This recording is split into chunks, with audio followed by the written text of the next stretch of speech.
Hello बच्चों, let's read the question. A pure semiconductor has. Okay, so हमें pure semiconductor से related question पूछा हुआ है। पहले हम ऑप्शंस रीड कर लेते हैं। फर्स्ट में गिवन है an infinite resistance at 0 degree Celsius. Two, a finite resistance which does not depend upon temperature. Third, a finite resistance which increases with temperature. Fourth, a finite resistance which decreases with temperature. यानी कि हमसे semiconductor के resistance के बारे में पूछा हुआ है कि टेम्परेचर के साथ वो कैसे वेरी करता है। ठीक है, अब देखो सेमीकंडक्टर में हमारे पास क्या होता है, प्योर सेमीकंडक्टर यानी कि इंट्रिंसिक सेमीकंडक्टर। ठीक है, उसमें कोई इंप्योरिटी ऐड नहीं की होती। अब हमारे पास एक वैलेंस बैंड होता है और एक कंडक्शन बैंड, और इस गैप को हम बोलते हैं एनर्जी गैप। ठीक है, ये हो गया valence band, conduction band.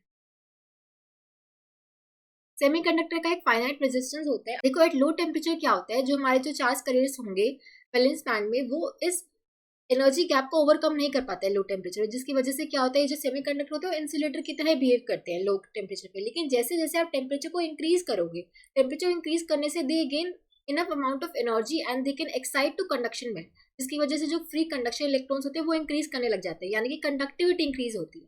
So conductivity increases with increase in temperature.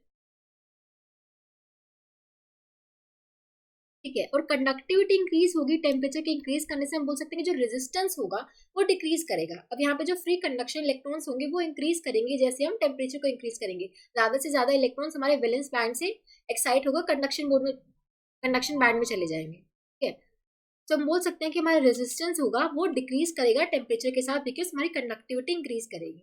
तो finite resistance which decreases with temperature, हम बोल सकते हैं option 4 will be the correct answer. I hope आप सबको समझ आया होगा। Thank you so much.